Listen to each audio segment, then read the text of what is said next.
Oi, começamos.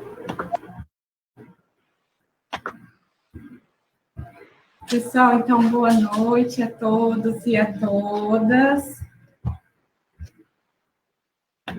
Meu computador está travando um pouquinho, mas vamos lá. Primeiro, eu queria agradecer, assim, né, a me apresentar primeiro para todos e todos que não me conhecem. Eu sou a Thalita, sou militante, né, do PSOL, do Coletivo Juntas, do Nascente no Plexo Socialista e colaboradora direta, né, da construção desse mandato coletivo.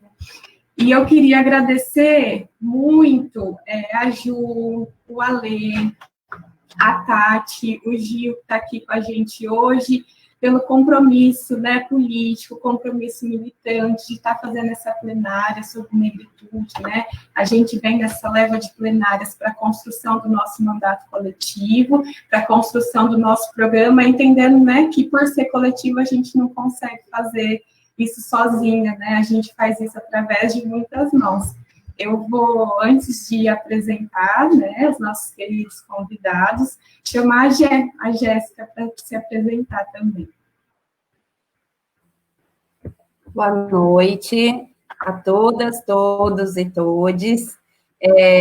Bom, eu estou aqui, né, representando junto com a Thalio Coletivas. Eu e as meninas estamos nos dividindo para poder participar de todas as construções. Essa é a vantagem de estar construindo de maneira coletiva, né? Por conta da confiança política que temos uma nas outras, a gente tem muita certeza que quando tiver duas em um espaço, que a gente vai ser representada como um todo, né? E fico muito feliz dessa construção estar sendo feita junto com a Thali, que está aí construindo o mandato junto com a gente. E mais feliz ainda de poder contar com esses parceiros de sempre, como a Lê, o Gil também, a Tati que está chegando, a Ju também sempre soma, né, nos mais variados setores, nas mais variadas discussões, e todo mundo que está chegando aí, né, boa noite. Essa é a nossa segunda plenária, a gente teve uma sábado sobre feminismo, foi muito bacana, com convidadas também. Algumas pessoas que estão aqui agora participaram, e eu espero que seja muito produtivo. A gente está aqui para ouvir mesmo, né? Eu estou aqui na relatoria, relatando o que todo mundo está colocando aí de proposta, né? Vocês podem ir fazendo as perguntas, depois a Thali vai mediar a nossa discussão mais para frente, e é isso. Estou muito feliz, boa noite. Hoje a gente está aqui, então, né, como a Jé falou, com a Tati, com a Juliana, com a Lei, né, com o Giovanni, e eu vou convidá-los para se apresentar, começando pela Tati. Pode ir lá, Tati, por gentileza. Ligou, né?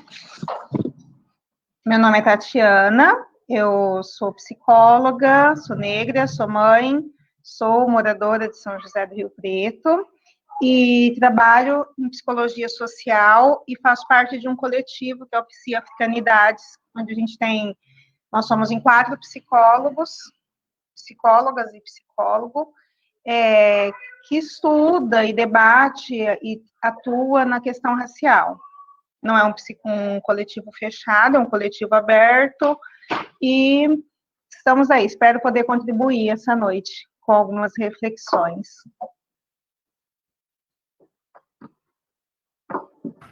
Obrigada, Tati. Pode ir lá, Lê.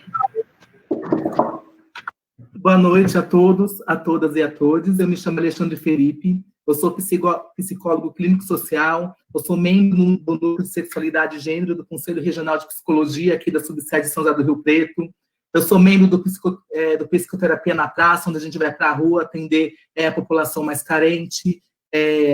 Eu também sou militante LGBTQIA+, dos direitos humanos e da negritude. Eu sou preta, eu sou gay, e hoje a gente está aqui para estar discutindo um assunto tão importante, que é a pauta da negritude. Obrigado. Ai, que delícia. Pode ir, Ju, e Gil já pode ir na sequência também. Boa noite, me chamo Juliana Costa, sou mulher, sou preta, mãe da Maia. Atualmente estou como vice-presidente do Conselho Afro-Municipal aqui de São José do Rio Preto. Sou formada em pedagogia, faço mais pesquisas sobre a questão da identidade das meninas negras na educação. Faço parte do NUP, que é um núcleo de pesquisa da Unesp também, relacionados às questões da negritude. É isso. Olá, boa noite a todos, todas, todas. Eu sou Giovanni Amadeu, eu sou estudante de serviço social. Eu sou militante do coletivo feminista Ana Montenegro e também do coletivo negro Minervino de Oliveira. E eu estou aqui para tentar somar, participar da discussão e ver o que nós podemos produzir conjuntamente. Que legal, hein? Que time. Temos dois psicólogos, né? Tati e a Lê. Temos duas pessoas na Unesp, né? Militando, pesquisando e atuando, muito massa. Queria, então, iniciar, né, a discussão de hoje chamando a Tati para fazer uma fala aí depois, na sequência, a gente vai chamando, né, um de cada vez, para poder fazer essa fala com todo mundo. Pode ir, Tati?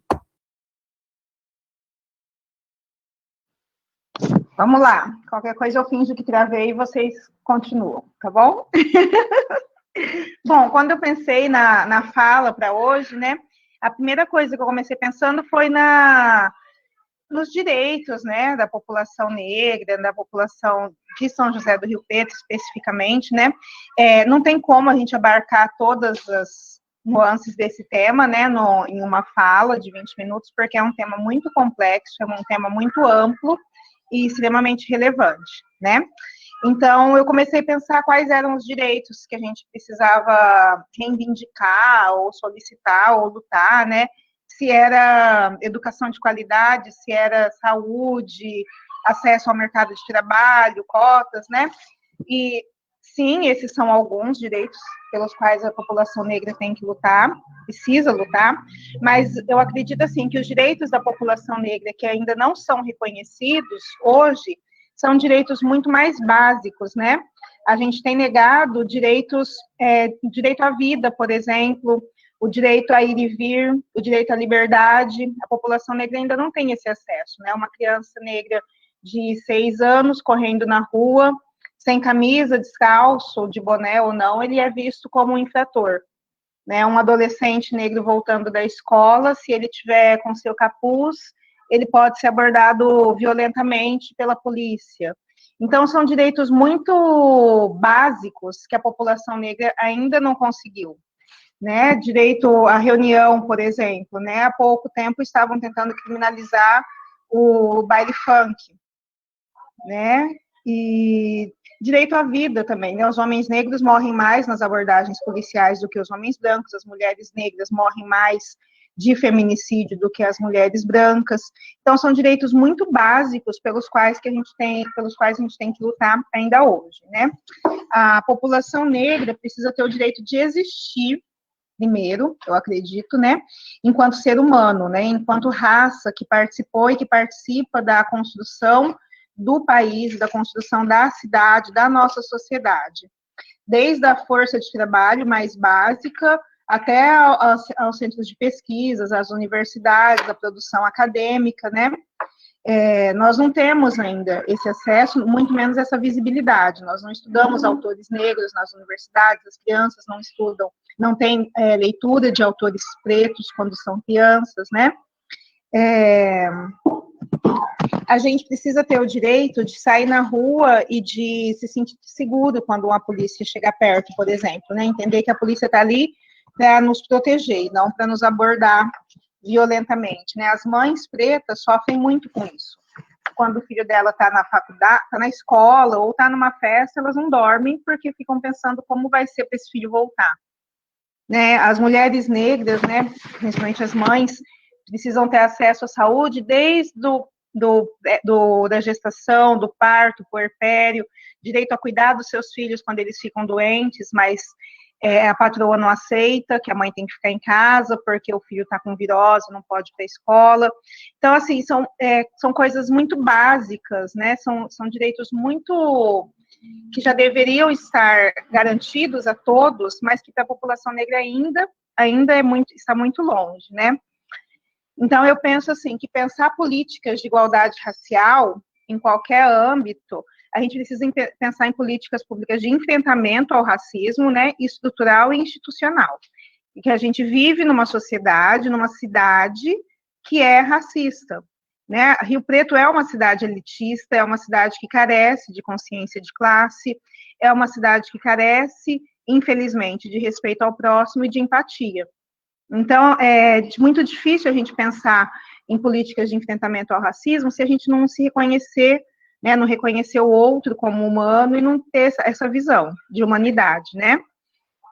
A minha preocupação é que a gente não pode pensar em uma política de enfrentamento ao racismo ou de igualdade racial separada, né, apartada das outras políticas. Então, primeiro a gente fala de feminismo, depois a gente fala da questão da negritude, depois a gente fala da educação, porque a questão racial, ela atravessa tudo, né? Os negros, eles têm que ter a sua peculiaridade enxergada em todos os setores. O acesso à educação da criança negra não é o mesmo acesso à educação da criança branca, mesmo que seja na escola pública. O acesso à saúde da mulher branca não é o mesmo acesso à saúde da mulher preta, mesmo sendo no setor público, né? Então, a gente tem que pensar na questão racial atravessando todas as políticas. Em todas as políticas, a gente precisa ter um espaço de construção, de fala da população negra, tá? É extremamente importante. Só um minuto, pessoal, pode usar. Questões sobre sabonete líquido da pequena, mas ser mãe preta é isso, né? Então, eu acho que o debate racial precisa estar presente na questão da educação, precisa estar presente na política social, na política da saúde, segurança pública, porque o primeiro passo para a gente lutar contra o racismo é entender que ele está presente em todas as relações, em todas as estruturas da nossa sociedade. Se a gente não entender que o racismo está presente em todas as relações, a gente não vai ter um projeto forte o suficiente para debater e lutar por uma sociedade mais justa, não é? A educação, para mim, é um setor muito importante na luta antirracista, porque é na educação, principalmente na educação de base, que a gente forma os cidadãos, então o que é colocado ali, internalizado ali na educação infantil, né? Se a criança, se for bom, vai ser bom para a vida toda, e se for algo ruim, vai dar muito trabalho para desconstruir depois. Então, a gente precisa olhar com muito carinho da educação, principalmente nos seus anos iniciais, né? Por exemplo, a implementação da Lei 10.639, né? Ela não dá para ser mais um dia de comemoração de uma abolição que ainda não aconteceu, né? E que é colocada na escola como um dia de comemoração de um ato de caridade, compaixão, de uma branca aristocrata que acordou e decidiu libertar os negros de toda forma e opressão, e a partir daí o Brasil passou a ser um país maravilhoso. Não dá para a gente pensar nisso ainda em 2020, e não dá também para essa lei, ela é executada na escola em maio, né? E depois ela só é vista de novo em novembro, no mês da consciência negra, quando eles chamam alguma roda de samba ou de capoeira para se apresentar na escola. Então, estudar africanidade, né, estudar a cultura afro, não dá para ser só isso, principalmente nos ensinos mais básicos, né, porque é a partir dali que começa a formar o cidadão.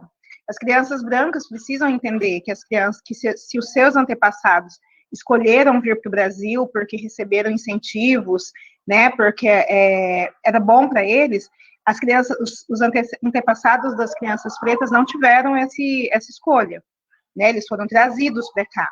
Isso não faz com que as crianças brancas sejam culpadas pela escravização, mas faz com que elas sejam responsáveis pela herança que nós temos, né, que é essa sociedade desigual.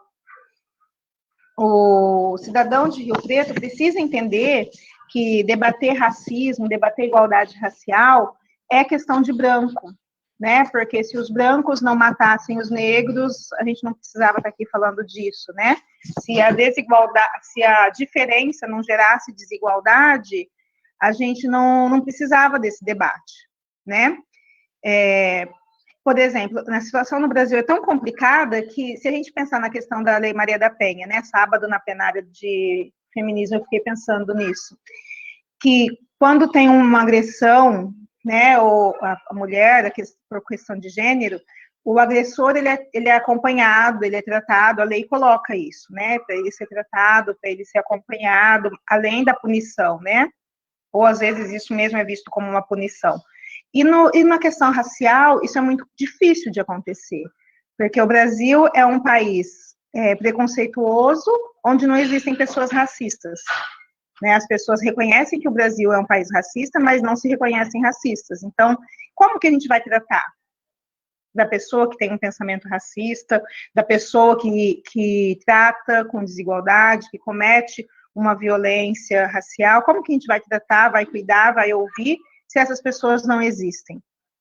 Né? Então, é uma dificuldade que a gente tem. É bem complexo isso, gente. Construir uma sociedade mais justa, como as meninas estão se propondo, né? Ouvir as demandas e pensar num plano de governo que abarque tudo isso é um desafio muito complexo.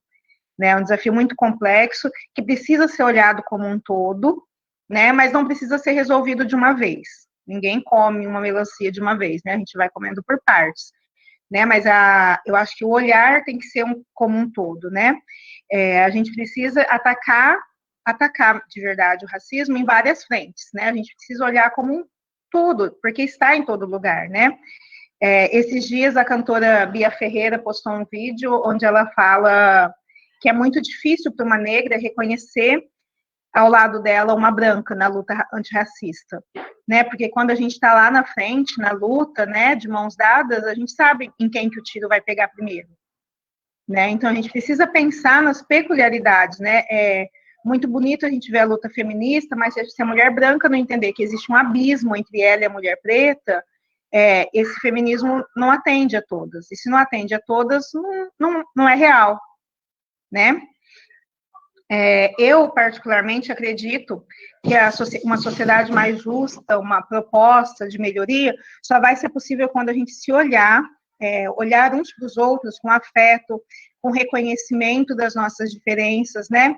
E não deixar que essas diferenças sejam justificativas para desigualdades, né? Nós somos diferentes, sim, mas isso não deve justificar as nossas desigualdades. E se a gente tem que entender que o mundo não vai ser pior para mim se o outro tiver acesso aos direitos, aos mesmos direitos que eu tenho, né? O acesso ao direito do outro só vai me prejudicar se eu estiver me beneficiando dessa situação de alguma forma, se eu estiver me beneficiando da privação de direitos do outro, né?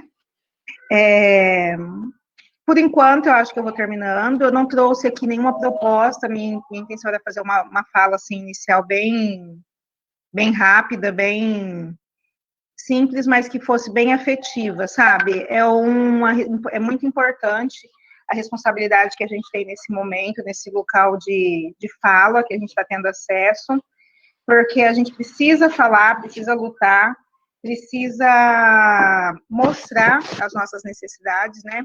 Rio Preto é uma cidade que carece de políticas públicas para a população preta e carece desse olhar da população preta dentro das outras políticas públicas também, né? Então, fica a minha fala inicial e a qualquer momento vocês podem me chamar, eu vou estar acompanhando, posso complementar ou voltar a falar, acho que a gente vai ter um debate depois, né?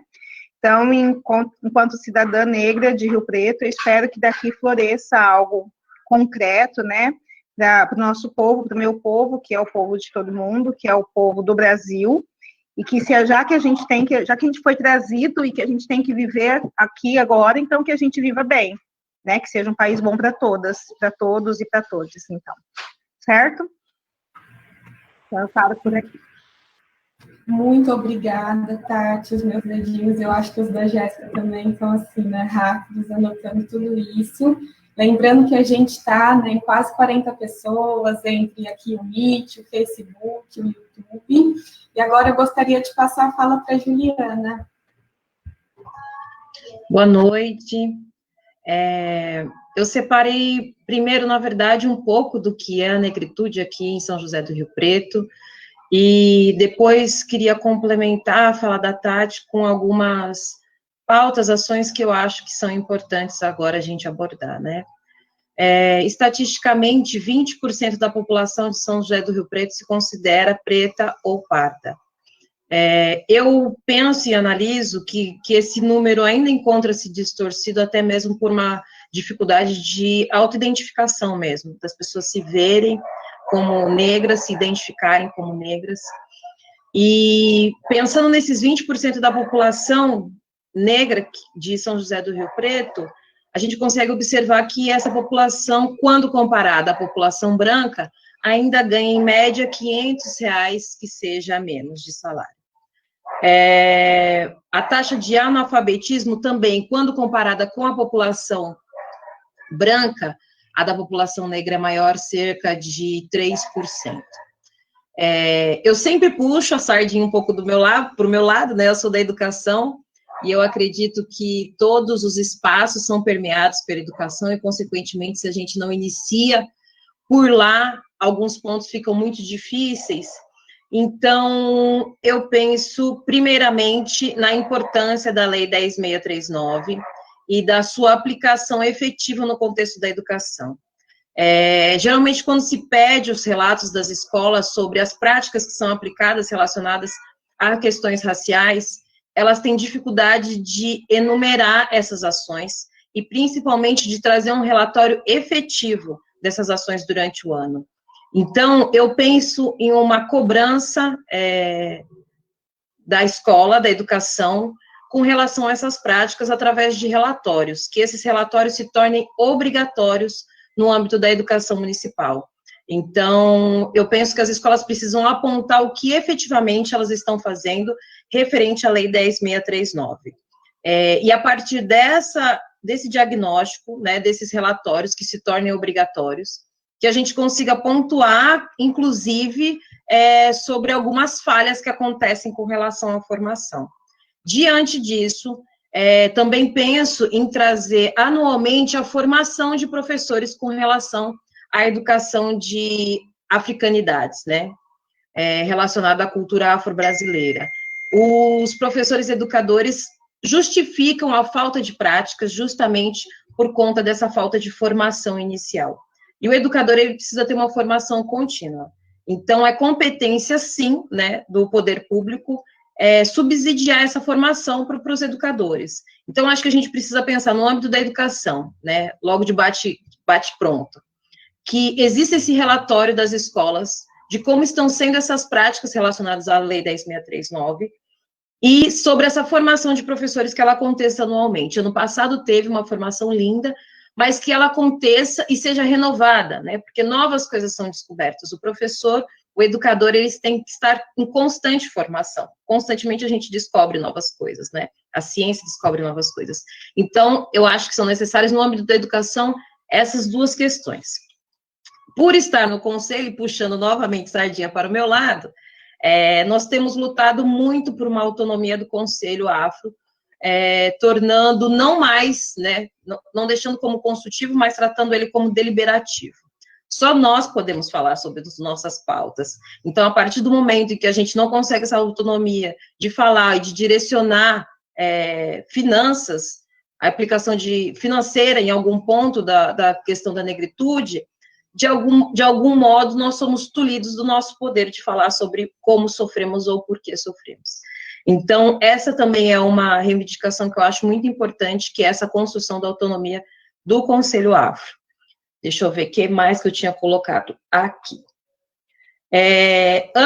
Ano passado e retrasado, deram uma surrupiada, né, na nossa comemoração do Dia da Consciência Negra, e eu acho importantíssimo que esse dia se torne um feriado, né, e não que seja uma opção do comércio que obrigatoriamente não vai escolher pautas, dias, né, que sejam relacionadas a questões religiosas e não obrigatoriamente a questões sociais, que esse dia se torne um destaque, que se torne um feriado. Quando eles vão avaliar usualmente, eles tentam ver os dias úteis trabalhados, né, os dias que vão ser trabalhados, e, consequentemente, quanto que o mercado vai conseguir de lucro perante os dias que eles não vão trabalhar.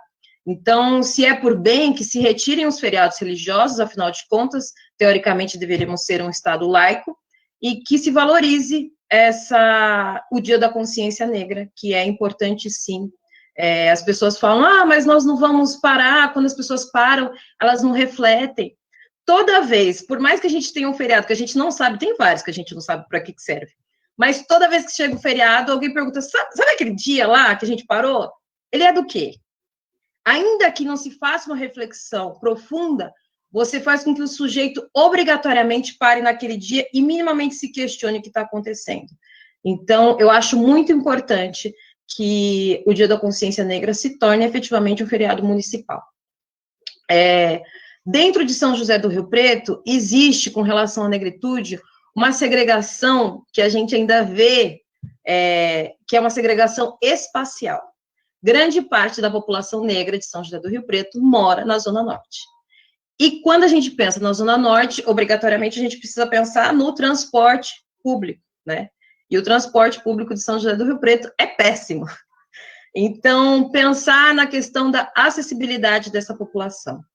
E pensar na acessibilidade nos pontos de lazer que existem na Zona Norte, nos pontos de cultura que existem na Zona Norte, na distribuição de escolas da Zona Norte, ou, consequentemente, de escolas próximos ao trabalho dos tutores dessas crianças, né? Quando se pensa em negritude, precisa, em São José do Rio Preto, pensar na Zona Norte da cidade. E como está essa configuração e distribuição de serviços como um todo, saúde, educação e transporte. Pensei também, dentro do Conselho, nós estamos lutando para ter um fundo. Esse fundo seria um dinheiro que o Conselho teria autonomia para aplicação de práticas, ações, produção de folhetos, enfim, uma autonomia de práticas que sejam relacionadas à questão da negritude. E, diferentemente do selo, né, que foi lançado, eu acho que seria interessante um estímulo fiscal para as empresas que contribuíssem com esse fundo, né, que fizessem investimentos nesse fundo para ter mais autonomia dentro do Conselho. Então, a partir desse investimento, ela teria não só um estímulo fiscal, mas esse selo antirracista, né? De alguém que efetivamente faz práticas de combate ao racismo. Outra coisa que eu vejo que é uma falha dentro de São José do Rio Preto é um canal direto. As pessoas têm muita dificuldade, mas isso é um problema nacional, né? Elas têm muita dificuldade de entender o caminho para as denúncias relacionadas aos crimes de racismo e de injúria. Inicialmente, as pessoas não sabem nem a diferença entre racismo e injúria racial. Mas eu acho que se torna pequeno até tentar saber a diferença, quando, na verdade, elas precisam de um canal direto de comunicação, em que elas recebam instruções de como fazer essa denúncia, de como chegar na delegacia, do que precisa constar nesse boletim de ocorrência para que daí para frente esse processo seja válido, né, dentro do judiciário. Então, eu penso que é responsabilidade da gente também construir um canal de comunicação direto, um 0800, não sei como poderia ser, como seria possível. Sempre quando pensa na questão da negritude, a gente precisa pensar na acessibilidade, porque ainda assim nós temos muita dificuldade, né? Muita dificuldade de acesso a meios digitais, muita dificuldade de acesso a até questões que já estejam escritas, né? Então, como um todo, na população, a gente precisa pensar sobre isso. Mas esse canal seria importante para instruir realmente a população em como que elas podem fazer essa denúncia de racismo e quais são os caminhos corretos. Deixa eu ver se eu tinha colocado mais alguma coisa. É isso. De minha contribuição é isso. Um último ponto, numa formação que eu dei, acho que ano passado, no dia 20 de novembro também, eu relatei sobre o que o meu irmão viveu na adolescência dele, né? Sobre como a minha mãe instruía ele para sair de casa. Não coloca boné, Não coloca touca, não responda, coloque a mão para trás. Quando sair, saia de cabeça baixa e responda tudo que te perguntarem. Quando for uma abordagem policial. Havia roupas que meu irmão não usava. E nesse momento que eu dei a formação, tinha na plateia uma pessoa responsável pela Polícia Militar. E essa pessoa responsável pela Polícia Militar, no final da palestra, me procurou e falou que gostaria muito de dar uma formação para a polícia sobre essas questões raciais. E eu acho que nós precisamos urgentemente fazer uma pressão que exista essa formação sobre questões étnico-raciais dentro da polícia. Essas abordagens incorretas, né, esse assassinato da população negra, ele só vai parar de acontecer a partir do momento em que as pessoas tiverem formação suficiente do que são as questões étnico-raciais dentro do nosso, não só município, mas país. A polícia precisa entender quem é o negro no país e precisa parar de matar a negritude. E eu acho que a formação se faz mais do que necessária, né? Para que eles entendam que não existe um perfil, né? Não existe um perfil de uma pessoa que seja criminosa, relacionado aos fenótipos. Então, esse também eu acho que é um ponto que a gente precisa abordar e lutar para que aconteça. De minha contribuição é isso. Ju, muito obrigada. Pode ir, Gé. Pode. Você, Thali, depois eu apresento a Lê. Queria agradecer a Ju, né? Falar que é sempre muito forte te ouvir, Ju. Você sabe o quanto que eu tenho de admiração por você, pela sua história. Você disse que é a mãe da Maia. Eu sou a tia da Maia. E obrigada, né? Eu sei como que tem sido, né, nas nossas conversas, que uma mãe solo está nesse espaço, com todo esse compromisso político, muita admiração mesmo. Pode ir, gente. Me agradeço muito, Ju, muito, muito obrigada. A gente anotou, eu acho que consegui anotar todas as suas considerações, assim, importantíssimas, e o quanto elas se linkam, por exemplo, com a plenária do feminismo, que a gente estava falando, o quanto essa também é um aprofundamento, né, que vai muito ao encontro da fala da Tati, como que não dá para pensar em feminismo sem pensar em negritude, em segurança pública, por exemplo, sem pensar em negritude. Estou aprendendo bastante. Oi. Só para não perder o fio, antes que eu esqueça, o Thiago até me lembrou aqui, porque a gente estava construindo algumas pautas, né? Uma outra coisa que a gente estava tentando fazer, e que é muito importante agora, é um levantamento de censo do funcionalismo público municipal de São José do Rio Preto. Nós queremos implantar cotas raciais nos concursos municipais.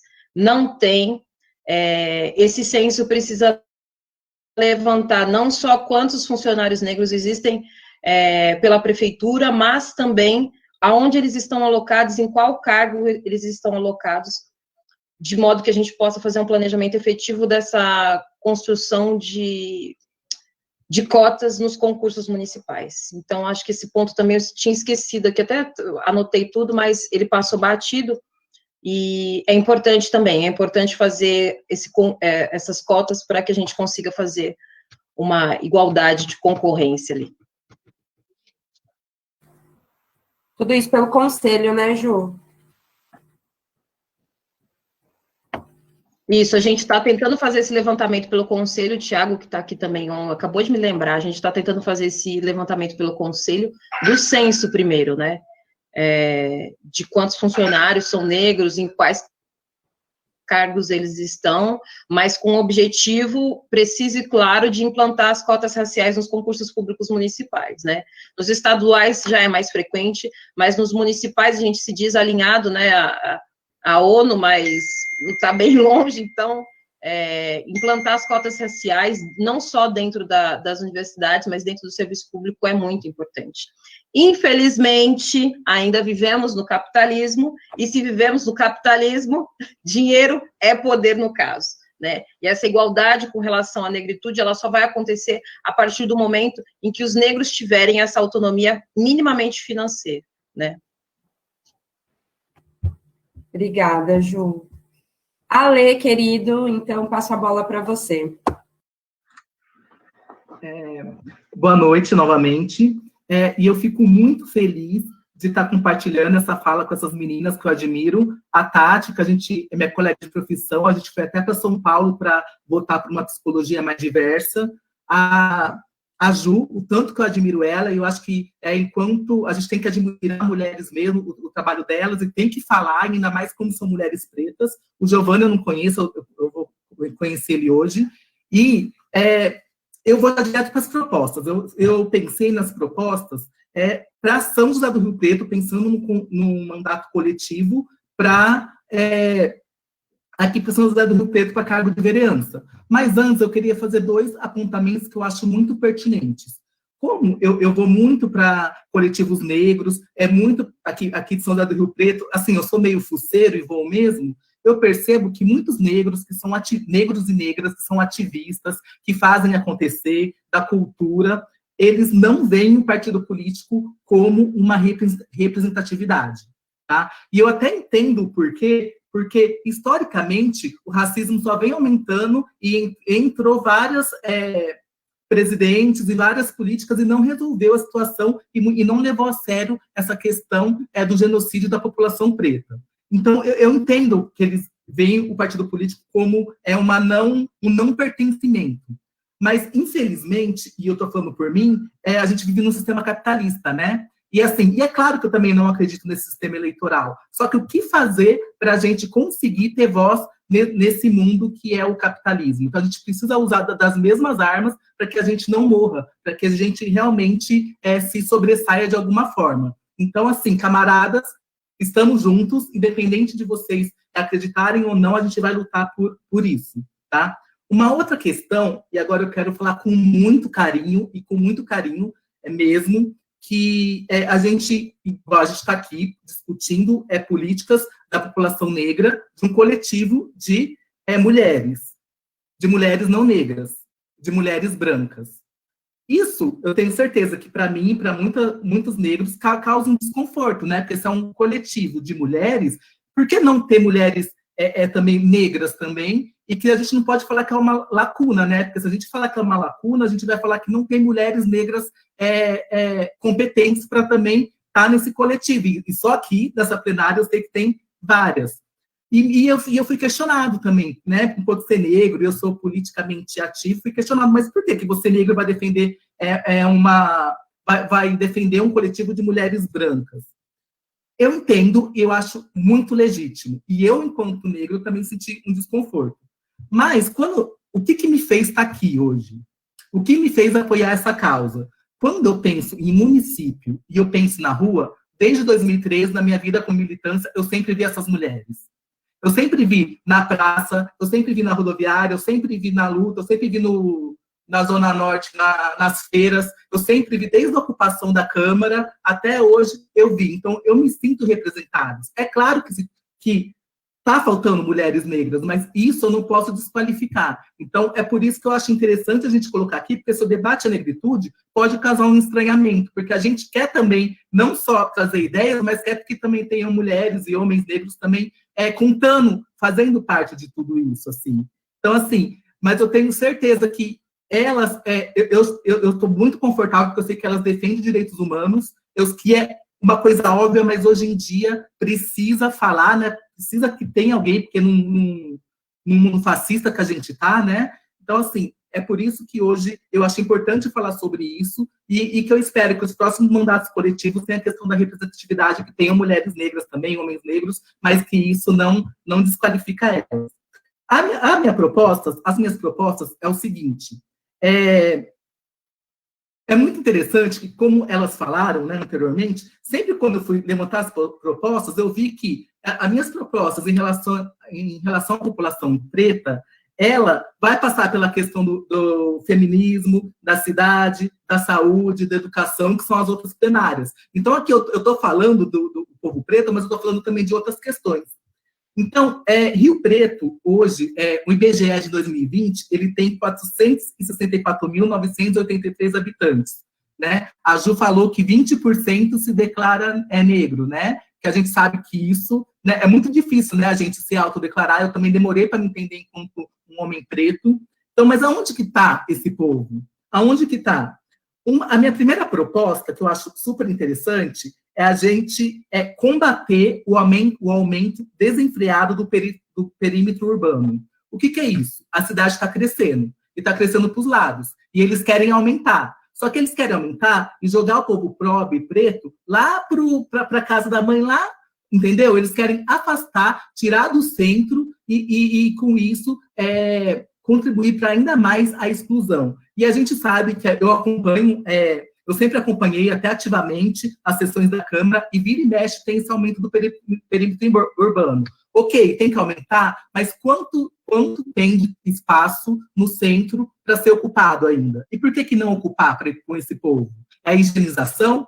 Então, acho que é muito interessante sobre isso, sabe? Quantas casas que tem desocupadas? E a gente sabe que tudo quanto é bairro tem. Então, o que a gente tem que fazer? Então, assim, a gente acredito que tem que combater esse aumento do perímetro urbano, pensar na inclusão e não na exclusão. Eu me empolgo, né, gente? Mas eu continuo. Uma outra questão que eu acho que é muito interessante é uma atenção especial que vocês têm que ter, né? O mandato, uma atenção às creches. Por quê? Porque hoje a gente sabe que quem usa mais as creches, que municipais, são as famílias mais pobres, famílias pretas. E hoje eu fui fiz uma pesquisa também, né? Para também não ser um achômetro. Ainda hoje, ainda há muita reclamação para a falta de vagas ou as creches são muito distantes. Então, que mãe que é essa que tem que trabalhar? Que pai que é esse que tem que trabalhar? Tem que levar na creche e não tem creche, aí distante, aí fica, entendeu? Então, esse ponto especial é importante até para a qualidade de vida dessa família, né? E inclusive da família preta. Uma outra questão também que eu acho interessante é que faça um projeto mesmo, de verdade, de resgate da ancestralidade do povo preto, sabe? E municipal mesmo, né? Porque quando a gente fala, eu penso no geral, mas estou falando municipal, porque é o que a gente dá para fazer, né? Enquanto o mandato é da vereança. Então, o que a gente pode fazer? Porque quando a gente fala, e eu enquanto psicólogo, eu sei que para fora da sociedade é um espelho para que a gente construa a nossa identidade. Só que quando a gente vai falar do povo preto, muitas vezes, quando vai se ensinar, fala que povo preto a partir da escravidão. Mas a gente sabe que o povo preto não são escravos, eles são povos que foram escravizados. E antes tem uma história, tem uma cultura, tem uma ancestralidade que muitas vezes não é trabalhada. Então, acho que essa questão do resgate da ancestralidade é muito interessante também. Uma outra questão que eu acho muito interessante, que poucas pessoas falam, né?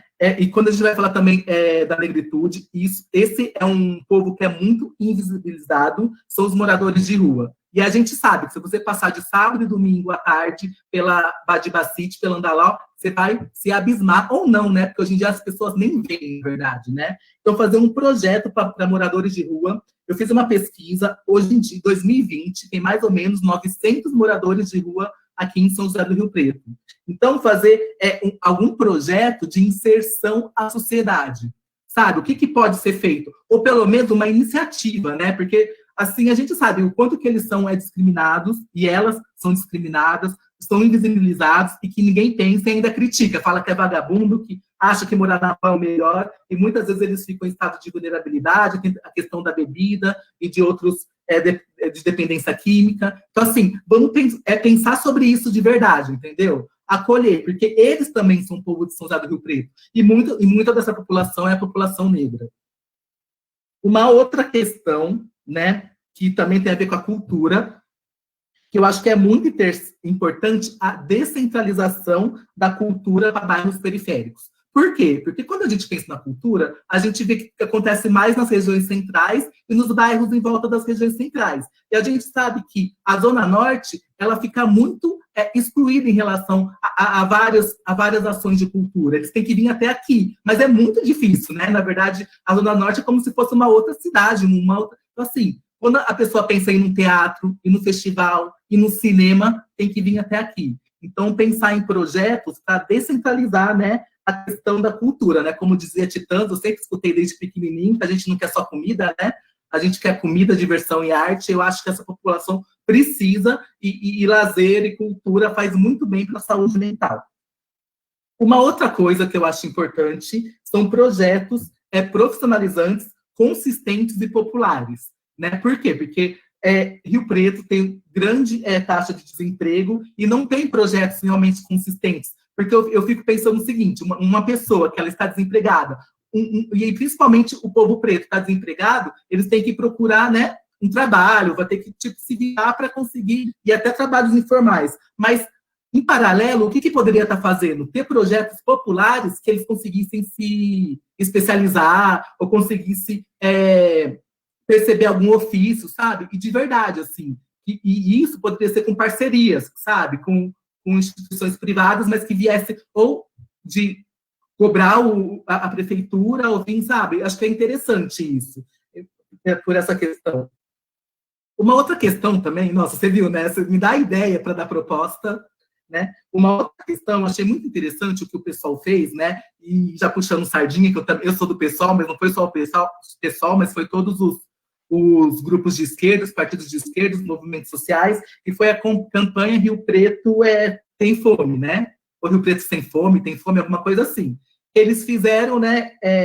Arrecadaram alimentos, arrecadaram dinheiro para que fosse para preencher um buraco que estava com pessoas que realmente estavam passando fome nessa pandemia. Até falei com o Breno, ele falou que atingiu mais ou menos 900 pessoas no fim desses 3 meses, né, numa base de 4 pessoas por família. Isso é muito interessante, porque falou assim, tem que ensinar a pescar, mas quem tem fome não vai conseguir nem pegar na vara para pescar, né? Ou seja, primeiro são as necessidades básicas, depois para pensar o que a gente vai fazer.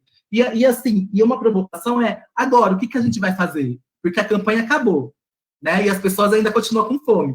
Como fazer para que isso, e quando eu falo pessoas periféricas, que é a população preta também, como fazer para que a gente consiga que eles consigam realmente ter atendido essas necessidades, que não seja só por assistencialismo, né? Então, assim, pensar sobre isso eu acho que é muito interessante.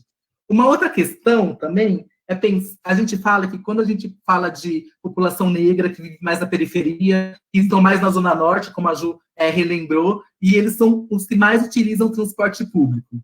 E, gente, vamos combinar qual que é o valor da passagem hoje de ônibus? Na verdade, é muito cara para a realidade de qualquer pessoa que ela é pobre, né?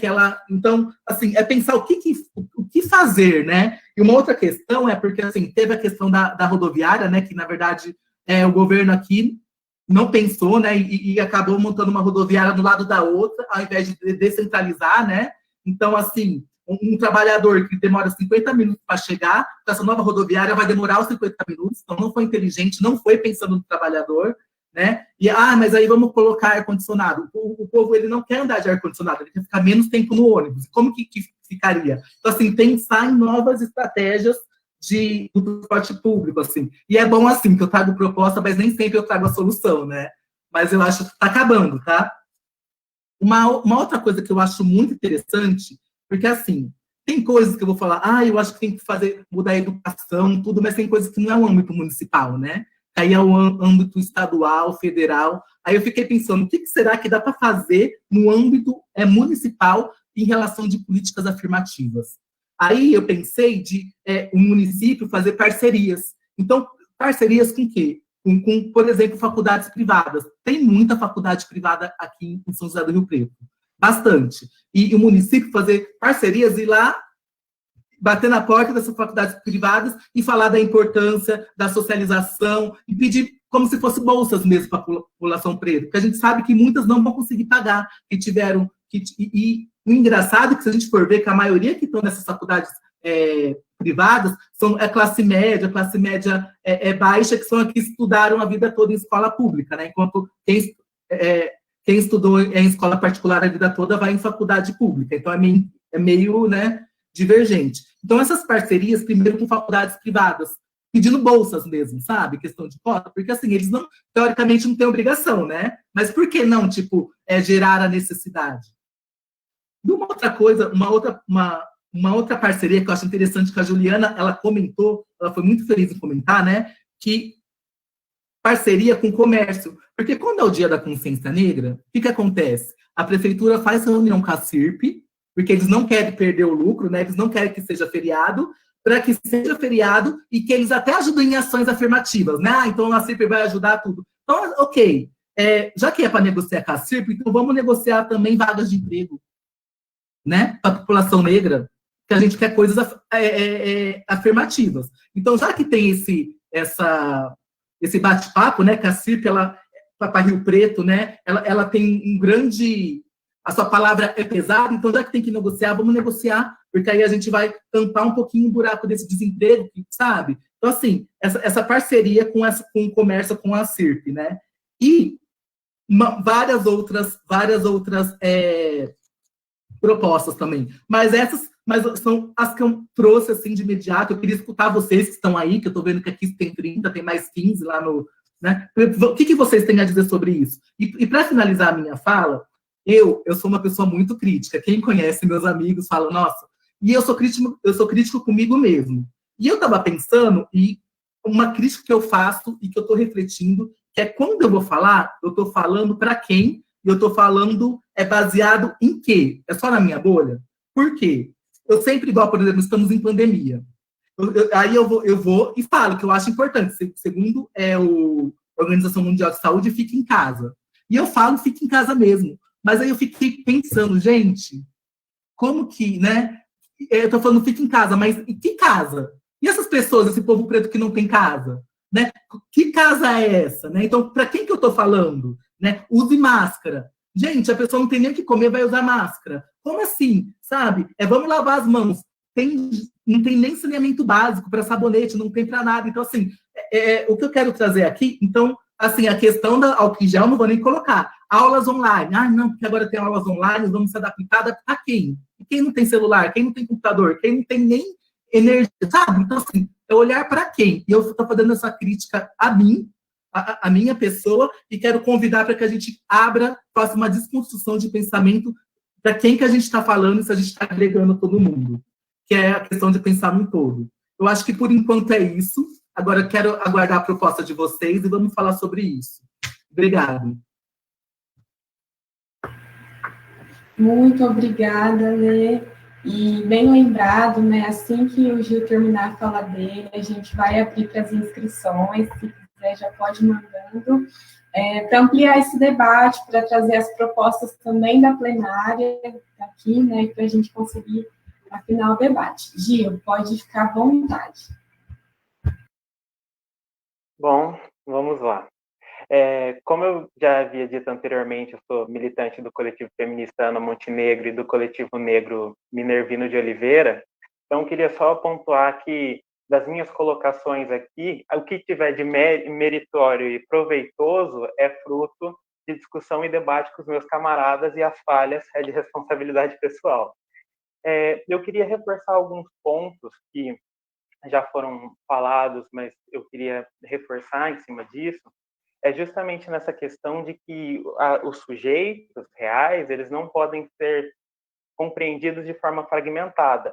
A questão de uma mãe negra, portadora de deficiência, ela não tem como você separar ela da mãe, da mulher negra, pessoa com deficiência, ela tem que ser entendida no todo, e a forma como ela se sustenta, como ela consegue garantir a sua vida. E nessa sociedade, na sociedade capitalista, a garantia da sua vida se dá por meio da forma e da lógica capitalista. Ela precisa de dinheiro para se alimentar, e para isso ela precisa vender sua força de trabalho, e para que com isso ela consiga ter recursos para comprar essas mercadorias, se relacionar por meio delas e se garantir como sujeito.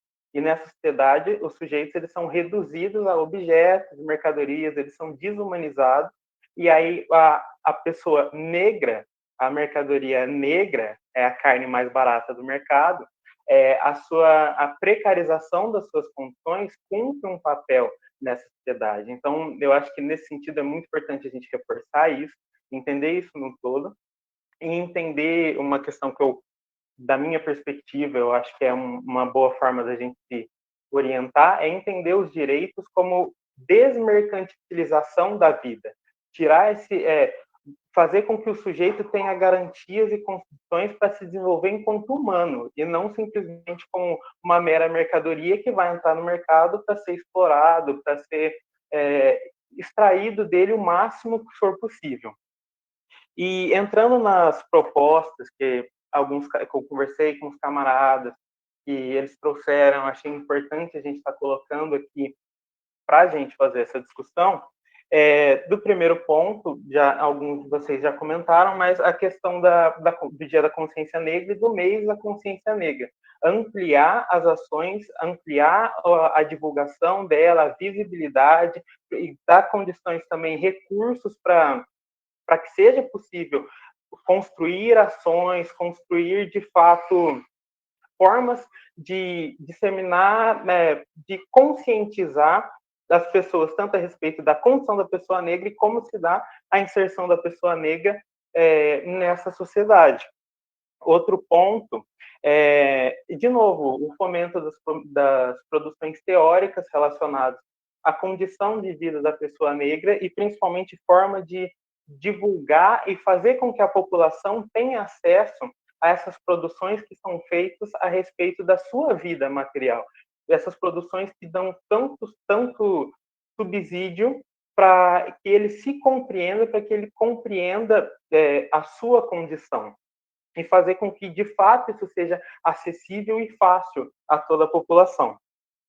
Uma outra questão que conversamos com os camaradas é a respeito dos cursos profissionalizantes e a forma de construir uma condição melhor de trabalho na medida que pensar ver o que seria possível nesse sentido e eu acho que conversa muito com para acabar de comentar, na questão da vinculação com a própria prefeitura, na medida que tenha contratos públicos que garanta as condições dessa população, que tenha alguma forma de que esse sujeito, depois que ele passe pela profissionalização, ele consiga ter algum sustento, alguma garantia, porque isso vai impactar diretamente na condição das pessoas que estão em maior condição de vulnerabilidade, pensando nessa política voltada justamente para essas pessoas, e tanto na influência que isso exerce sobre as próprias relações de trabalho aqui em Rio Preto. Não sei até onde nós conseguimos viabilizar isso, mas eu acho que pensar algo nesse sentido seria proveitoso. Uma outra questão também que foi mencionado é pensar também em projeto de lei para que haja testes de anemia falciforme nas UBS também. Eu acho que seria algo para se pensar e algo que poderia ser proveitoso. Outra questão também é a respeito de transporte, a garantia de transporte para as pessoas que acessam o serviço público, tanto na questão de saúde, na assistência, porque muitas vezes ocorre de que até consegue articular e fazer com que esse sujeito consiga acessar o serviço, mas não consegue dar condições materiais para que esse sujeito acesse o serviço. Ele não consegue dar condições de transporte para que esse sujeito chegue até o serviço. Então, isso, obviamente, se torna um obstáculo que dificulta ainda mais as garantias mínimas básicas para a população negra, que historicamente sempre foi negado e ainda hoje continua sendo.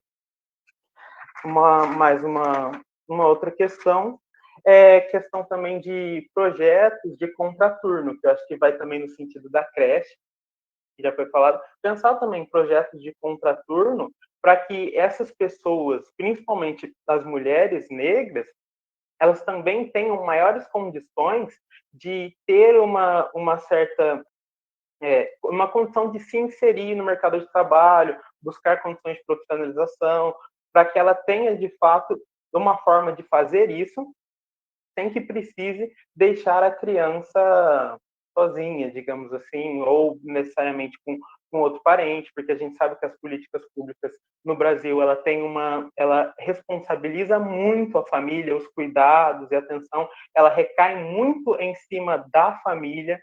Então, eu acho que essas questões são pontos que eu acho que seria interessante e importante a gente abordar. Minha fala é mais breve, eu encerro por aqui.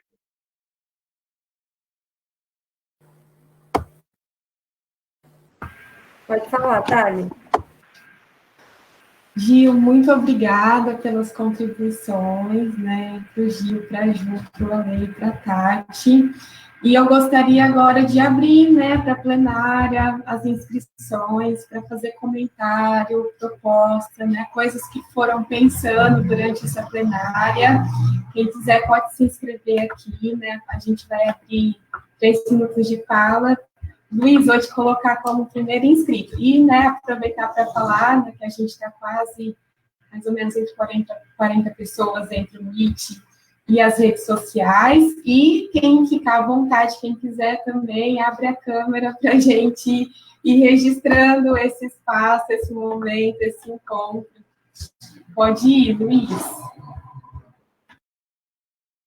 Olá, boa noite. É um prazer, é uma honra estar participando dessa plenária, né?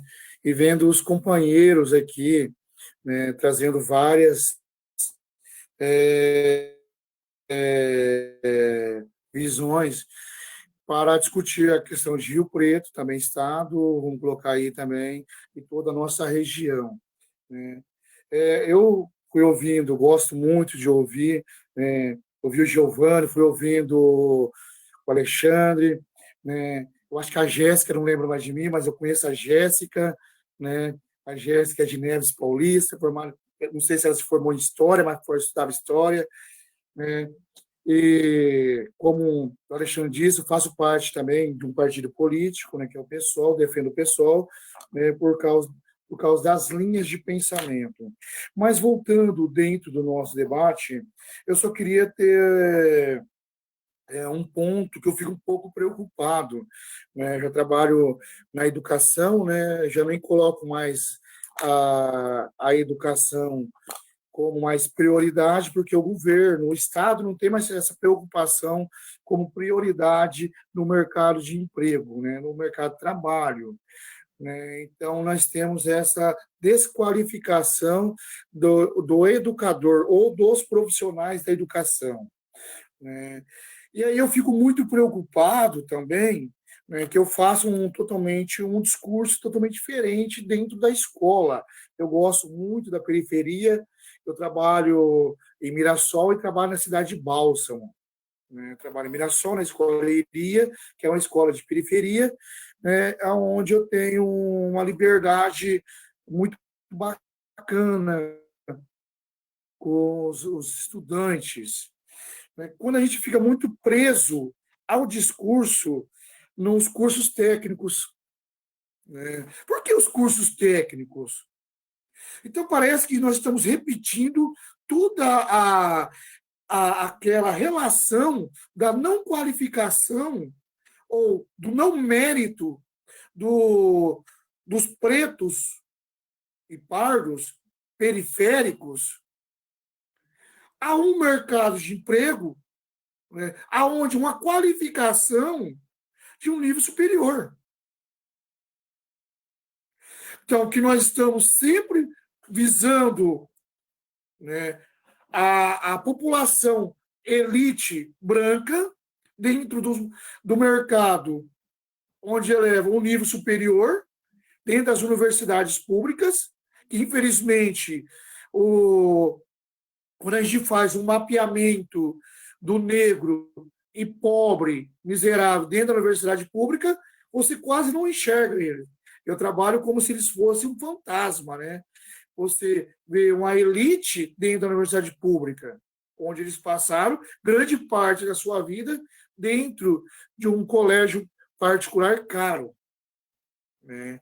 Então, eu tenho um pouco de cuidado com isso, né? Porque sempre os cursos técnicos, não desmerecendo os cursos técnicos, porque nós temos ótimos cursos técnicos de formação, né? Mas nós temos que também trazer esse preto, o pardo, né, o periférico miserável da escola pública para a universidade pública, para o nível superior, para fazer essa disputa na vaga de emprego ou na vaga de trabalho dentro do Ministério Público, dentro de uma prefeitura, né? E não ele se preparar simplesmente para continuar apertando o parafuso, né? Então, nós precisamos discutir essa questão dos cursos técnicos, né? Porque nós estamos em várias gerações aí, várias etapas da Revolução Industrial. A roda foi inventada, né? A matéria-prima que compõe a roda hoje é diferente, né? Então, a gente precisa tomar um pouquinho desse cuidado, né? Por que nós estamos sempre debatendo o curso técnico para o periférico, o miserável? Por que nós não estamos debatendo a medicina, a engenharia, o direito para o miserável? Então, esse é um cuidado, né?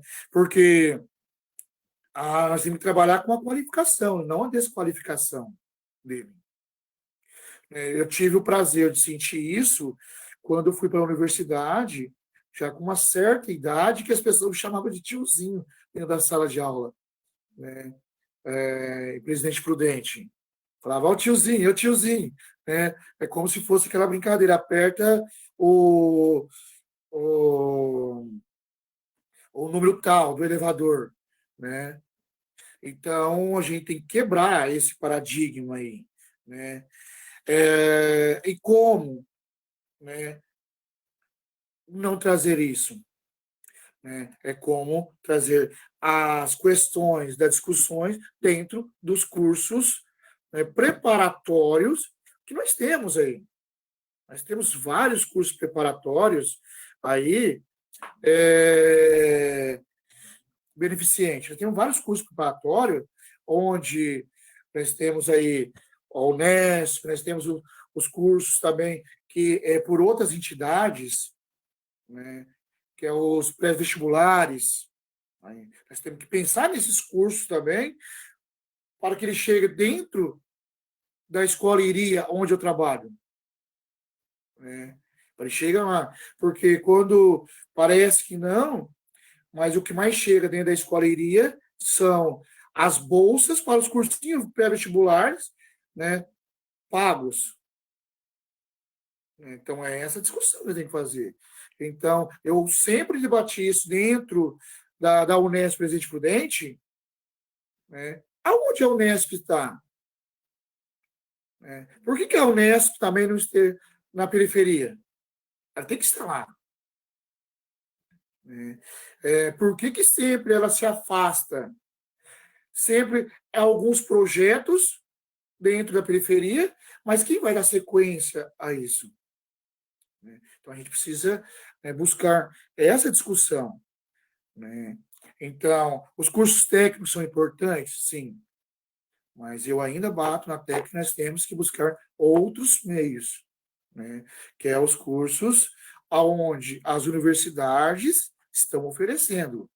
A universidade privada está dando bolsa 100%? Vamos buscar lá. Por que não? É nosso direito também disputar essas vagas. Então, nós temos que fazer valer esse espaço nosso. Obrigado. Obrigada, Luiz, pela contribuição. Queria saber se tem mais alguém inscrito que quer se inscrever, né? Pode colocar aqui no chat, mas eu vou aproveitar que não tem nenhum inscrito e vou colocar a minha pergunta, né? Que é uma pergunta mista para a Ju, para o Ale, para a Tati, né? Que envolve um pouco de educação, trabalho e psicologia. Eu estava lendo, né, uma produção teórica da Sueli Carneiro, e ela traz bastante que a gente tem dois Brasis, né? E como que é disparo. Tem um Brasil branco, né, que se assemelha a países como, por exemplo, a Bélgica, e a gente tem um Brasil negro, que vai se assemelhar a países como a África do Sul. E aí, nessa esteira, né, a gente falou bastante de educação.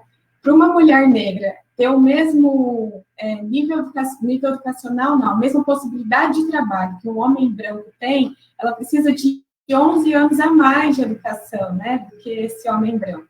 E aí, eu lembro muito da pesquisa que a Ju traz, que a questão não é só a educação, é a qualidade dessa educação, né? Então, como que a vida das crianças negras, né, dos jovens negros, eles vão ser marcados dentro da escola, né? Essa eu acho que é uma questão. E aí, eu acho que para a Tati, para o Ale, falar um pouquinho, né, de e que é interessante que a psicologia tem trazido agora e tem tido essa contribuição, acho que não só agora, mas que agora talvez tenha sido um pouco mais reconhecido, que como esse processo do racismo vai afetar a nossa vida, a nossa saúde mental, a nossa psique, né?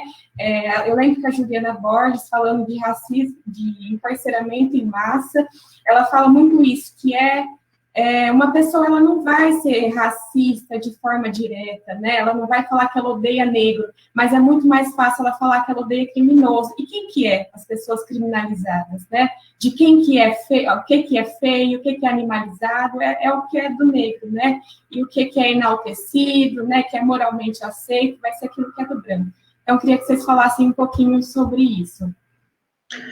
Thali, é legal até o ponto que você tocou, porque talvez justifique um pouco até algumas coisas que eu pontuei sobre a necessidade da formação de professores e da cobrança efetiva de práticas dentro do ambiente escolar, né? Dentro da minha pesquisa, uma das outras, né, pesquisas que eu usei para subsidiar as informações dessa construção identitária da menina negra dentro da escola, fala sobre a questão de como o racismo é tratado dentro da escola. Então, ainda que eu tenha acesso à educação, e aí depois eu deixo para o Ale e para a Tati comentar sobre como o racismo influi psicicamente na qualificação, né, no estudo das crianças, mas a gente consegue verificar que quando acontecem situações de racismo dentro da escola, usualmente essas ações, esses conflitos relacionados ao racismo são minimizados, são abrandados. Então, a importância da formação, tanto dos professores, quanto das crianças que vivem um entorno, que convivem com essas diferenças étnico-raciais, é no sentido de conscientizar. Eu brinco, né? Sempre quando eu vou falar, o pessoal fala assim, somos todos iguais. Eu falo, nós não somos iguais. Nós não precisamos ser iguais. E vocês precisam parar com essa frase de que somos todos iguais para entender que nós vivemos na diferença. E que eu não vou respeitar o outro apenas e somente se ele for igual a mim. Eu não preciso ver igualdade no outro para respeitar. Eu preciso ver a diferença e continuar respeitando a diferença que existe no outro, né? Porque em diferentes partes da nossa vida nós somos diferentes. E dentro da escola, quando acontece, esses dias saiu uma reportagem na verdade, foi nem uma reportagem, foi um tweet. Um rapaz comentava que a sobrinha dele pegou pimenta e colocou na comida dos amigos que tinham cometido a prática racista. E a mãe dela, ela já tinha denunciado, já tinha falado para a escola o que ela estava sofrendo, e a mãe dessa menina foi chamada na escola, dessa que colocou a pimenta. E aí, nessa postagem, o rapaz questiona por que os pais, os responsáveis das crianças que estavam sendo racistas, não foram chamadas. Elas estavam cometendo um crime. Por que em nenhum momento foi questionado? Então, quando a gente pensa na escola, é não só apenas dar acesso, mas fazer com que o ambiente escolar seja um ambiente sadio para a criança negra. Hoje não é um ambiente sadio.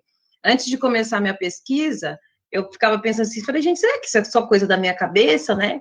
Então, eu perguntei para algumas mulheres negras o que tinha sido a escola para elas me dizerem o que elas tinham vivido na escola e o que elas falariam para as filhas delas, caso elas precisassem preparar as filhas para irem para a escola.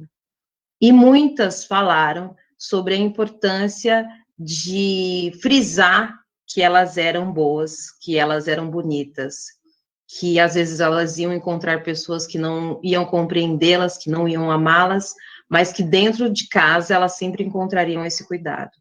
Então, a formação de professores, a formação das crianças com relação à cultura afro-brasileira se faz necessário no sentido de valorização das identidades. E nisso eu perpasso não só pela questão da cultura afro, mas dos povos originários como um todo, né? A gente só valoriza aquilo que a gente tem um mínimo de conhecimento e sabe de onde veio, por que veio. Se eu não sei que quando o português chegou aqui, ele não sabia bulhufas de trato de terra, que foram os indígenas e os negros que, além de estarem escravizados, ainda foram ensinar para eles como que fazer esse trato de terra, como que eu vou ressignificar a imagem daquele negro que foi visto, que ainda é visto como animal. Sempre a imagem do negro é associada a imagens de animais. E por que é associada a imagens de animais? No sentido de fazer reproduzir algo ou alguém que não pensa, que não é capaz de produzir nada intelectualmente. Então, dentro da escola, eu preciso falar para as crianças, eu preciso falar para os professores que os negros produziram muito intelectualmente. Só que, por conta da apropriação cultural, que nesse momento se encaixa, que as pessoas também não entendem esse debate, por conta da apropriação cultural, tudo que era do negro foi, de certo modo, ressignificado e tomado. A escola é esse espaço. É o espaço que tem que falar para a sociedade, isso daqui foi o negro que fez, isso daqui foi o preto que fez, isso daqui que vocês estão, também foi o negro que fez. Porque assim eu consigo inverter essa lógica, né, de animalização da população negra, daquele que não é capaz, daquele que só serve para fazer o trabalho braçal, que não produziu nada. Então, dentro do espaço escolar, é muito importante que tenha essas informações da história e da valorização do negro, para aí sim, né, que é o final do que eu pesquiso, para aí sim a gente construir uma identidade positiva. Eu não vou conseguir construir uma identidade positiva minha se em todos os espaços que eu passo não há pessoas negras, elas não têm acesso à cultura, ou em todos os espaços que eu vejo, inclusive nos livros didáticos, né? Tem outra pesquisa que diz que as crianças negras nos livros didáticos estão sempre associadas a ações negativas. Ou elas estão fazendo algo de errado, ou elas estão relacionadas ao trabalho infantil. Então, se eu não consigo mudar o livro didático, se eu não consigo conscientizar o professor, se eu não coloco brinquedos que falem sobre a beleza da negritude, eu não construo nada, né? Não construo nada daí para frente. Para complementar, antes de eu falar da saúde mental, né, da população negra, eu queria falar para o camarada, né, que falou antes da Ju, que eu acho sim que a questão da faculdade é muito importante, sim, né? E até uma das minhas propostas foi essa parceria com faculdades privadas, porque tem muita faculdade privada, e não esperar só eles da bolsa, mas a gente ir lá e cobrar como responsabilidade social. E também, uma coisa que é muito importante, que eu esqueci de dizer, e obrigado por me lembrar, da importância dos cursinhos populares, né?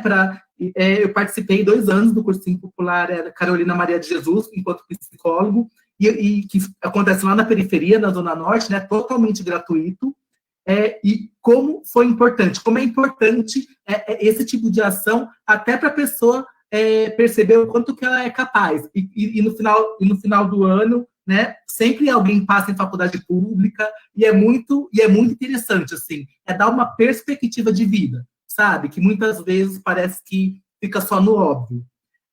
Quando eu falo de saúde mental, quando Freud, que é o pai da psicanálise, ele fala que o olhar do outro, o olhar do mundo é importante para a construção da nossa identidade. Imagina uma pessoa negra, quando eu vou olhar o mundo, olhar tudo que está na minha volta, e eu vejo que pessoas iguais a mim sofrem preconceito, discriminação, são as que mais morrem, têm o alvo nas costas, não conseguem empregos, em cargos altos, são humilhadas, não tem representatividade, não se vê no esporte, não se vê na política, não se vê... Ou seja, se esse olhar, quando vai perceber o mundo, vai ver que pessoas iguais a ela são inferiorizadas, consequentemente vai afetar a sua identidade, a sua autoestima, o seu equilíbrio emocional, e isso pode ocasionar em vários sintomas.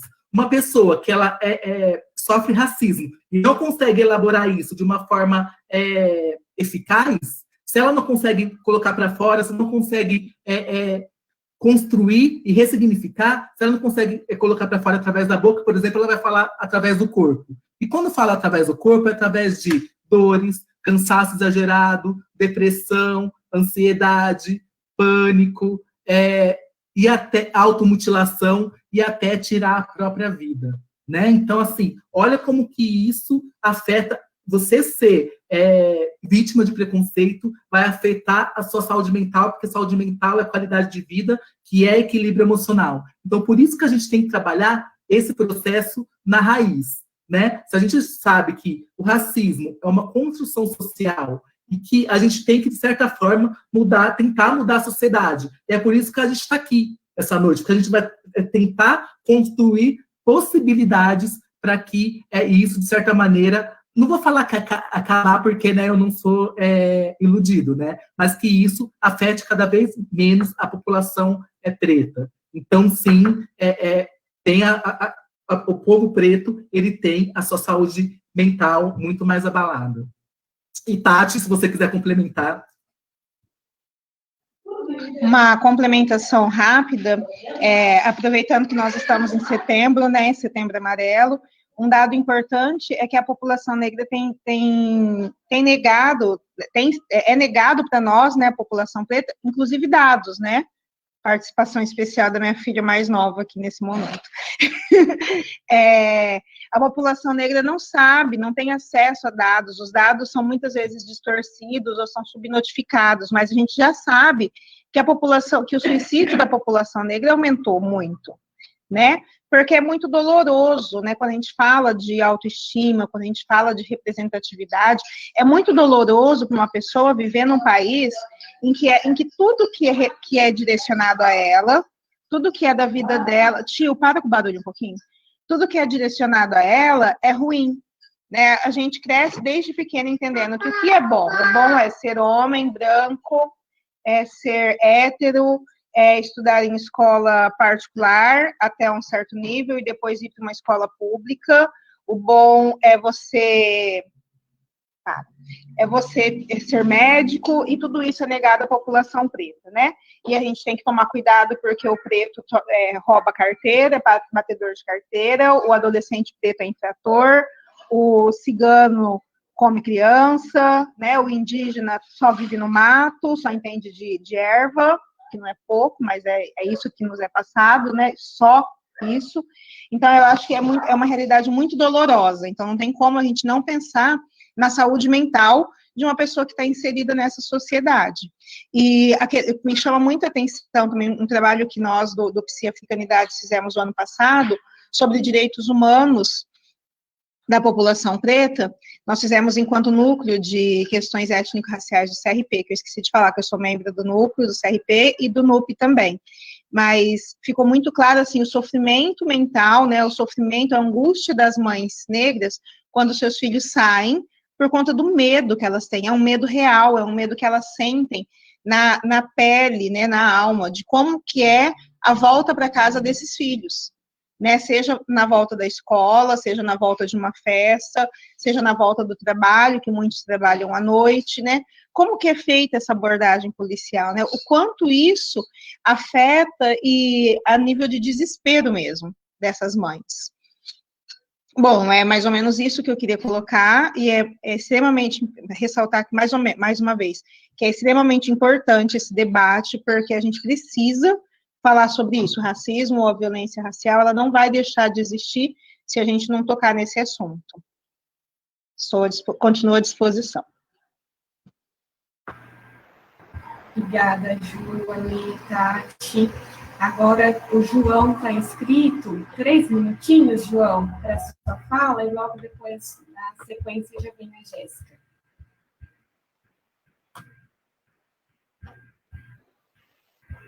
Pode ir, João. O microfone estava desligado. Boa noite a todos. Meu nome é João, sou morador aqui do Parque da Cidadania e estudante de letras no IBILSE. Quando eu me inscrevi, foi antes da fala da Juliana, né? Então não tinha sido abordado tão profundamente a questão da saúde mental ainda. A minha contribuição, ela não é muito bem uma proposta assim, bem elaborada, é mais uma vivência que eu acho que pode se tornar uma proposta com base no que o pessoal também já contribuiu, né? Então, eu sou usuário do CAPS, né? Faço uso do CAPS, e a minha proposta é que tivesse uma formação continuada dos funcionários do CAPS. Assim, os assistentes sociais são mais conscientes disso, mas psicólogos e psiquiatras ainda não chegou muito essa informação da questão racial e da saúde mental, né? Então, assim, é uma proposta que eu acho que é possível a nível municipal, você dar essa formação dentro dos CAPs para tratar essa população negra de uma maneira mais adequada, cuidar melhor da saúde da população negra. Tem a questão da educação. Eu acho que na educação, um ponto importante seria a questão da educação em direitos humanos. Aqui nas escolas municipais são do Fundamental 1, né? Então, já começar a dar essa educação em direitos humanos ali no ensino fundamental. Não sei como é possível, se é possível alterar o currículo. Eu sou ignorante com relação a isso, mas eu acho que seria interessante. Não só a questão dos direitos humanos, mas a questão dos seus direitos, né? Para todas as questões de abordagem policial e etc. E identificar também, já no ensino fundamental 1, questões de saúde mental nos alunos. Como isso se daria? Acho que é através da formação de professores, né? O professor ser formado para conseguir identificar as questões da população negra, porque o racismo ele acontece na escola muito cedo, né? Quem é negro sabe que começou a sofrer racismo principalmente na escola, quando era criança ainda. Então, talvez ter essa identificação. Eu acho que é basicamente isso. Certo? Beleza, essa foi a minha contribuição. Obrigado.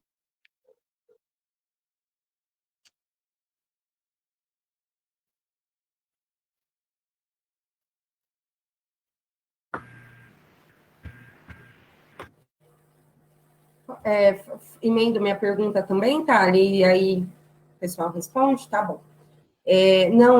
Eu queria exatamente contribuir, na verdade, não é nenhuma contribuição no sentido de uma resposta, mas perguntar, mas também ver, colocar o que eu enxergo dentro da psicologia, e aí dentro da psicologia enquanto mulher branca, uma mulher branca que fiz história, fiz psicologia, tive, né, a possibilidade de fazer isso, de fazer essas duas graduações, e tanto em uma quanto em outra, eu lembro que quando eu fazia história, era o comecinho, né, já sou um pouquinho velha, da inclusão dos estudos de africanidades, né, no Estado, mas assim, eu já estava no final da formação.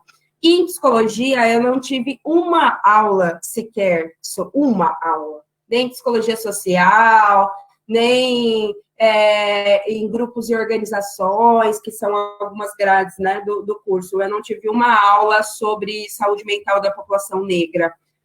Tudo aquilo que eu e todos os meus companheiros de curso, né, tiveram, foi porque a gente buscou por fora, seja em cursos extras, e assim, cursos extras fora de Rio Preto, né, lá atrás. Hoje a gente ainda vê conselhos, a gente vê a OAB, eu vi a Ju várias vezes, né, em falas da OAB, a gente vê o CRP promovendo também, mas o CRP tem, eu falo isso até porque eu estive no CRP até antes da campanha, né, que ele abre as discussões mais para profissionais, né, os estudantes acabam que fica nessa lacuna, eles não têm na faculdade, do CRP, eles não podem participar muito pela questão de lugares, e aí fica essa lacuna, e essa galera vai para o mercado de trabalho, né? Então, é aí que eu queria chegar. Eu sou psicóloga clínica, e já atendo, né, negros e negras, e sinto, assim, uma deficiência imensa. Eu até converso com a Thalita, né? A gente conversa sempre sobre isso, fica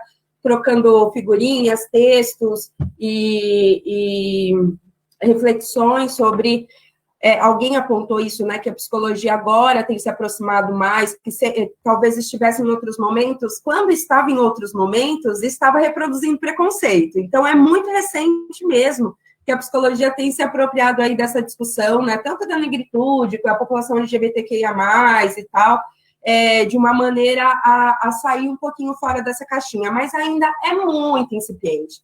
Então, quando a gente pensa nos profissionais da área da saúde mental, né, que não estão só nos consultórios, que, tipo, estão na área social, e aí fazendo um adendo, né, que a psicoterapia clínica é muito inacessível para a população pobre, para a população negra, então muito louvável projetos como o do Alê, né, Psicoterapia na Praça, também a questão do cursinho popular Carolina Maria de Jesus, que eu estive também até pouco tempo atrás, que a gente fez questão de, além de estar na periferia, levar psicólogos, assistentes sociais para dar esse respaldo para os alunos também. A gente sabe que a terapia, de maneira geral, ela é inacessível, mas esses psicólogos também estão nos CAPs, estão nos CRAS, estão nos CREAS, está no CRAM, enfim, né? Todos esses setores aí que recebem mulheres negras, que recebem homens negros que, inclusive, são, né, quando não são aí mortos, né, numa verdadeira guerra civil contra a negritude que a gente vive, muitas vezes estão aí sujeitos a essa lógica da penalização, essa lógica da culpabilização, e não um processo de reeducação dentro do próprio machismo, que a gente sabe que, sim, homens negros cometem machismo, sim, cometem violência, assim como todos os outros, mas que não estão inseridos aí nessa lógica da reeducação. E de que forma, eu fico pensando, se vocês têm alguma contribuição aí, todo mundo trouxe um pouquinho, né, para como pensar uma saúde mental que realmente esteja em consonância com isso tudo, uma saúde mental que pense as especificidades da população negra, mas que não a desloque, não coloque ela como um fenômeno subjetivo. As especificidades da população negra não é porque ela é negra, né? É porque ela vive nessa sociedade racista, numa sociedade machista, numa sociedade classista, onde os negros, com mais de 300 anos de escravidão, não tiveram até agora uma possibilidade de se equiparar minimamente em nenhum dos âmbitos. Então, essa é uma dúvida que eu sempre tenho. A gente tem pouquíssimos profissionais psicólogos negros para trocar ideia, e isso por quê? Né? Porque os negros não querem ser psicólogos. Aí entra na fala do Ale, onde é que estão esses negros, quais são as possibilidades que eles têm. Então, eu queria aproveitar esse espaço para ver se vocês têm alguma contribuição nesse sentido, porque o nosso programa, quando pensa saúde, também pensa em saúde mental, né? E pensa todas essas intersecções. Posso contribuir? Não, pode falar. Vai, Tati. Tá, joia. Tá. Eu sou profissional de CRAS, né? E na cidade onde eu atuo, eu sou a única psicóloga negra no serviço público, né? Não só no CRAS, mas na rede de saúde, na educação, no fórum, na defensoria. Não tem outra psicóloga negra ou outro psicólogo negro, né? Eu estou lá há 12 anos. Se tem, preciso conhecer, mas acredito que não tenha, porque eu conheço toda a equipe que a gente trabalha, né? E realmente uma realidade, Jéssica, que a gente não tem essa formação na faculdade. Eu não tive, eu me formei, tá certo que eu me formei há algum tempo, mas eu não li um autor negro, né? É como se não existissem negros psicólogos ou negros pesquisadores da saúde mental. E aí depois, quando eu venho atuar no CRP, quando eu tomo consciência disso, da minha negritude também, e das questões da saúde mental da população negra, é que eu vou descobrir uma imensidão de produção científica, né, e de pessoas maravilhosas, estudiosas, produzindo isso. Só que a sensação que eu tenho enquanto profissional, inserida em uma política pública, né, é que a gente fica sempre nós falando para nós mesmos das nossas dores. Né, eu não sei se essa é a sensação que o Ale tem, ou que as pessoas negras que atuam em outras áreas também têm. A impressão que eu tenho a gente encontra uma barreira ainda muito grande para ser ouvido, né? Então, os profissionais do CAPS, não estou desmerecendo os colegas, mas é por conta da formação, a gente não tem essa visão, né? E exigir de um profissional branco, que vem de uma formação elitista, né? Que muitas vezes fez psicologia almejando um trabalho tranquilinho, fica lá no consultório, aquela visão elitizada do psicólogo mesmo, e aí depois vai para o serviço público, se depara com uma realidade diferente, muitas vezes a pessoa não tem essa formação. Eu acho que seria muito importante colocar nas propostas essa formação para as pessoas que atuam nos serviços públicos, para quem está lá na frente atendendo, não só os psicólogos, né, os assistentes sociais, que apesar de terem também uma formação mais efetiva nessa luta antirracista, também recente, mas eu acredito que tenha, tem uma visão maior, mas se a gente pensar em médicos, né, que é mais elitista ainda, como que o médico trabalha, como que um ginecologista atende uma adolescente grávida na periferia, né, então é muito complicado. Então, a saúde mental, e mais uma vez passa por todas as outras políticas públicas, mais uma vez passa pela questão da qualificação profissional, mais uma vez a minha filha participando, também a gente pensar na qualificação dos profissionais todos, não só do psicólogo, do assistente social, do técnico que atende naquela unidade, mas do atendente, dos coordenadores, que são muitas vezes, né, a maioria das vezes são pessoas que estão lá por cargos de comissão, que vão trabalhar por 4 anos e depois, ou 8, e depois não vão mais trabalhar naquela política, né? Então, isso também é um fator, eu também te amo, também é um fator complicador, né, nessa questão da qualificação e da qualidade dos serviços públicos. Bom, acho que seria uma proposta muito interessante essa questão da qualificação dos profissionais, não só dos profissionais psicólogos, mas de todos que atuam na rede pública, porque atender a população usuária de serviços públicos é atender a população negra, né? É o negro que vai no CAPS, é o negro que vai no CRAS, é o negro que vai no postinho de saúde, na UPA, porque é o negro que usa os serviços públicos, é o negro que não tem condição de pagar um convênio médico, um psicólogo particular, né? Então, eu acho que seria de grande importância. Pode ir, Alê. Só complementando, eu acho que é perfeito essa questão da qualificação, né? Que era esse ponto que eu também ia falar. Mas eu só queria também complementar duas coisas. Primeiro, o grande problema das faculdades, na verdade, é que quando você vai estudar o indivíduo, eles estudam o indivíduo como pessoas em sua completude e acaba esquecendo as suas particularidades, né? E isso é muito ruim, porque aí você acaba excluindo toda essa questão da construção social, né? Que muitas vezes a gente vai estudar o interno e acaba deixando o externo. Ou quando vai estudar o externo, no caso de psicologia social, a gente não faz essas denominações, né? Então, acho que isso vem de uma construção, né, social, desse pensamento que todos nós somos iguais, né? Então, porque está na Constituição, todos nós somos iguais, então é isso, né? O ser humano... Não, mas então tem que analisar a sua particularidade. Por isso que eu falo dessa questão da qualificação. E eu só queria fazer uma provocação. Nossa, se meus professores estiverem escutando isso, mas beleza. Se eu queria fazer uma provocação, é que por que não se estuda, não faz essa particularidade? A gente vive num sistema capitalista. E será que, inconscientemente, eles não veem essa população negra como cliente potencial? Então, assim, essa provocação que eu quero fazer. Então, assim, é muito mais, na verdade, quebrar o sistema, na verdade. Mas como não tem, então a gente vai tentar essa qualificação para que consiga que a balança seja mais justa para todos os lados. Posso falar também?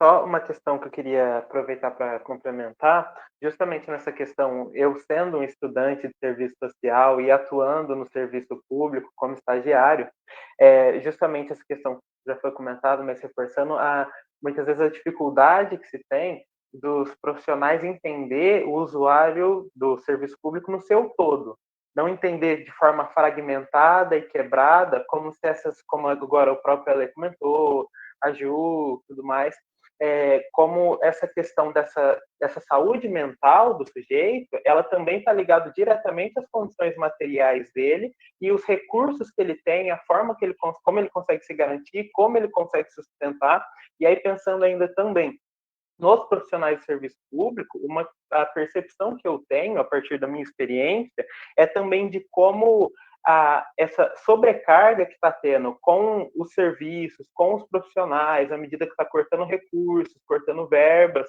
como esse problema que já acontecia dos profissionais não entenderem o sujeito no seu todo, na medida que eles são pressionados ainda mais e a carga aumenta, isso tende a piorar ainda mais, e aí o indivíduo ele vai se tornando, cada vez mais, ele vai se tornando mais um número na planilha, vai quantificando simplesmente as demandas que aparecem, ao invés de entender de fato as condições que aquele sujeito está, como está se dando a vida dele e quais são as formas que ele pode acessar o serviço, como pode ser trabalhado as questões materiais e subjetivas nele.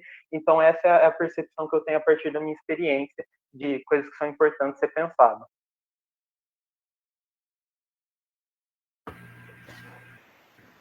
Ale, Tati, Ju, queria agradecer pelo debate tão rico, né? por a gente fazer essa perspectiva, como a Tati trouxe no início da fala dela, que é a perspectiva da intersetorialidade das políticas públicas, né? Não é só restrito a um setor, né? A perspectiva da necessidade do investimento público robusto, né? Financeiro, como a Ju trouxe, a necessidade da perspectiva da transversalidade, né? Como a Ju trouxe, a gente não considera a pessoa fragmentada, mas vai ser mulher negra, né, e não em partes. E a qualidade também dos comentários, né, que a gente foi vendo aqui, que a plenária trouxe, os comentários que algumas pessoas falaram também. Então, né, a gente está indo para quase 2 horas de reunião. Queria pedir as considerações finais do Ale, do Gil, da Ju, da Tati. Uma palavrinha final para a gente. Vou começar. Eu queria agradecer pelo convite. É muito importante a gente falar sobre o tema mesmo, para a gente desconstruir, escutar a opinião dos meus colegas, dos camaradas. A gente vai abrindo a nossa mente, vendo mais possibilidade. E eu queria agora falar aqui para você que está me ouvindo, principalmente para a população não negra, que é importante, a gente precisa de vocês. Né? Quando a gente fala de lugar de fala, está tão distorcida essa questão de lugar de fala, que a gente precisa, assim, que todos falem, né? Que a gente precisa se unir para que a gente consiga superar isso, né? Claro que a gente tem que falar da questão da representatividade, mas a gente precisa que todos nós juntos que consigamos superar toda essa questão, né? E como dizia também Angela Davis, não basta a gente não ser racista, não basta a gente não ser racista, a gente tem que ser antirracista, ou seja, ser a propulsão para a mudança, fazer com que isso realmente aconteça. Muito obrigado, Jéssica, as meninas, Ali, maravilhosa, e até mais.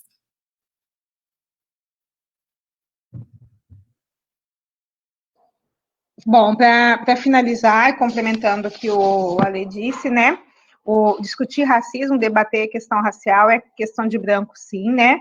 A gente precisa entender que o racismo, se a gente entende o racismo como estrutura da nossa sociedade, né, como a gente se entende como integrante dessa sociedade e estruturante da sociedade, a gente tem que entender e aceitar que o racismo habita em todos nós, né? O racismo existe em nós, porque nós fazemos parte dessa estrutura.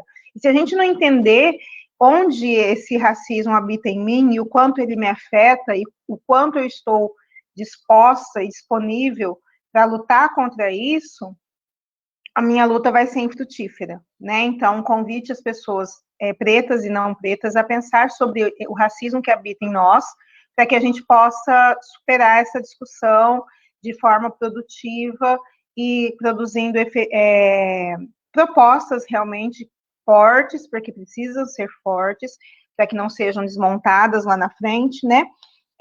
Para que a gente possa ter uma sociedade mais justa e igualitária. E, mais uma vez, pedir, né, que as nossas diferenças não sejam justificativas para desigualdades. Né? A gente é diferente, sim, mas isso não pode justificar desigualdade, a partir do momento que a gente está inserido num contexto capitalista. Né? Agradeço a todos vocês, muito bom ver vocês. Tá? Mesmo que online, virtualmente, pessoas que eu estava com muita saudade do Alê, das nossas lutas, né, e das nossas festas também, e espero que em breve a gente possa discutir isso pessoalmente, né, quando tudo isso passar. Estou à disposição a todo e qualquer momento, estamos aí. Obrigada. Eu acho que não tem muito mais o que completar, né, do que nós pontuamos, do que nós debatemos aqui. Mas eu lembro que quando começou a morte, né, na verdade, quando foi a morte de George Floyd, em que a população ficou chocada, que como um negro morria com alguém com um joelho em seu pescoço. Nós somos mortos anualmente. Todo dia a gente tem dito sobre isso. Todo dia a gente tem implorado por atenção sobre as nossas pautas. E ninguém olha. As pessoas querem soluções imediatas. Elas querem ser antirracista quando uma cena choca elas de tal forma que aquilo não cabe mais. Não cabe dentro delas olhar para aquela pessoa branca e se ver como aquela pessoa branca, que diariamente coloca o joelho no nosso pescoço. É de responsabilidade da branquitude resolver esse problema. E, às vezes, quando eu vou dar palestra e eu vejo a plateia, eu não falo para a negritude. E, às vezes, alguns amigos até falam assim, nossa, Juliana, mas você tem uma paciência para ficar explicando? E aí eu falo para eles, se eu não acreditar que a humanidade é capaz de se refazer, realmente é melhor eu ficar quieta. Eu acredito muito que a gente é capaz de se refazer, que essa desigualdade e que essas mortes, em algum ponto, elas vão cessar. Não agora, mas elas vão cessar.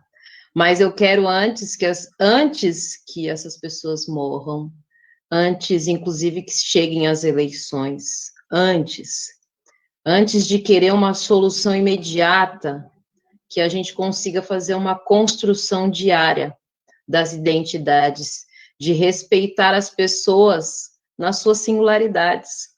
O capitalismo, ele prega isso, que nós sejamos todos iguais para que nós possamos consumir todos as mesmas coisas. E nós não somos iguais. E tá tudo bem. Então, eu queria agradecer o espaço de fala e esse momento de reflexão. Eu peço que a branquitude se junte e chame o seu grupo para conversar sobre esse problema que não é nosso. Teve um dia que eu assisti uma palestra e aí um rapaz negro dizia assim para mim, a África estava muito preocupada com as ervas. A África estava muito preocupada em como ela ia fazer para viver mais. E aí chegou o branco, com a arma de fogo, falando para a gente que dava para matar. A cultura africana, ela fala muito sobre como preservar a vida. E se a gente olhasse com um pouquinho mais de cuidado, não só para a África, mas para a cultura dos povos originários como um todo, a gente ia descobrir que não precisa matar. É isso. Obrigada, viu? Bom, eu gostaria só de reforçar a questão do quão é importante ter esses espaços de discussão, pois é só na ação coletiva que nós, de fato, temos condições de construir, de transformar as nossas condições, de produzir outras formas de sociabilidade, outras formas de se organizar, de se viver. Então, reforçar que a nossa luta ela não pode se limitar a aspectos individuais, ela tem que entender como as suas ações individuais elas estão relacionadas no todo, como se dá essa impressão. E eu queria só agradecer pelo convite e reforçar que eu decidi participar, eu aceitei o convite porque eu conheço as mulheres que estão compondo essa candidatura da militância, e por isso eu confio nesse trabalho e eu estou aqui para tentar somar, tentar contribuir naquilo que couber a mim. Então, resumindo é isso, queria agradecer. Boa noite a todos e todas. Muito, muito obrigada. E eu queria uma palavra final também da nossa co-candidata, Jéssica. Eu estou, assim, profundamente emocionada, mas eu queria ser muito sincera, assim, acho que eu falei com a Thali esses dias, eu acho que a primeira sensação de nós, brancos, né, que eu acho que quando a gente começa a olhar para a pauta do racismo, que muitas vezes a gente nega na esquerda, a gente fala, por que não tem mulher compondo mandato, nenhuma mulher quer. Não, nenhuma mulher quer, porque não é que ela não quer, né? A esquerda fez qual trabalho de construção, de apoio, de escuta, de espaços de diálogo, né? Para que as mulheres hoje, como eu, branca, possa estar disputando um pleito, né? Possa estar, mesmo que coletivamente, porque sozinha eu não estaria, né? Tipo, a gente sofre o machismo cotidiano, A gente sabe que as opressões se cruzam e se acentuam quando se é mulher, negra, pobre, LGBT e tudo mais, mas não estou ilesa desse machismo. Mas, assim, num primeiro momento é muito fácil culpabilizar. Então, eu confesso que eu passei, assim, por vários momentos de tipo, nossa, por que não tem nenhuma mulher que queira somar? Tem tantas mulheres massas. Por um segundo momento de tipo, caralho, mano, desculpa, gente, mas por que eu não olhei para isso antes? Ou então, por que a minha rede social tá cheia de brancos, na militância, inclusive, de esquerda?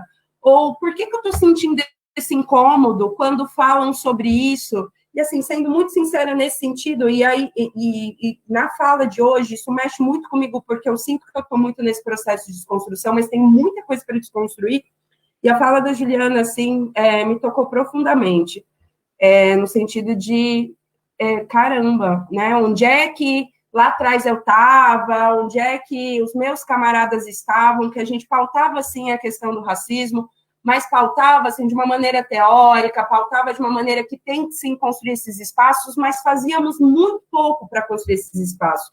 Ou conversávamos muito poucos entre nós, brancos, sobre qual é o nosso papel nessa luta, né? Então, muito obrigada. Eu anotei, normalmente eu não gosto de trabalho de ficar digitando, porque eu sou muito dispersa, mas eu anotei aqui cada contribuição com carinho, com uma felicidade, assim, e me coloco muito à disposição, gente, para principalmente vocês que estão aqui, todo mundo, né, tipo, mais especificamente o Alê, a Tati, qualquer coisa que vocês perceberem do mandato, não é por aí, né, afinal estamos em 4 mulheres brancas, mesmo a Thalita construindo junto com a gente, mas assim, coloquem isso pra gente, porque, você tem 2 pautas nessa construção das eleições que estão sensibilizando, eu acredito que todas as candidatas, a pauta da negritude, no sentido de desconstrução pessoal mesmo, e também a pauta ecossocialista, que vai ser uma das plenárias que a gente vai fazer, vai ser a última. Então, me coloco muito, muito à disposição, assim, na humildade mesmo, de aprender sempre com vocês e poder construir sempre com vocês, reconhecendo os meus privilégios. Gostaria de encerrar um trechinho da Audre Lorde, que eu acho que eu sempre coloco, todo mundo que ouve está cansado, né? Mas é que quando ela fala que a gente fala e fica com medo que a nossa palavra não vai ser nem bem-vinda e nem ouvida, só que quando a gente fica em silêncio, a gente também fica com medo. Então, tendo como pressuposto de que eles não esperavam, né? Nem que a gente sobrevivesse, a gente fala e é por isso que a gente está aqui, né? Enquanto homens e mulheres negras, erguendo nossa voz. Pessoal, muito obrigada. Eu coloquei no chat, né, o link do Insta, do Facebook, o e-mail para quem quiser mandar sugestões, propostas. Sábado a gente tem mais uma plenária cidade, né, que abarca cidade, cultura, acessibilidade, e acho que todo mundo olhar no Insta vai conseguir acompanhar as nossas atividades. Ju, Gil, Alê, Tati, obrigada pelo compromisso político, pela disposição, por estar aqui, muita admiração mesmo. Boa noite para todos e todas.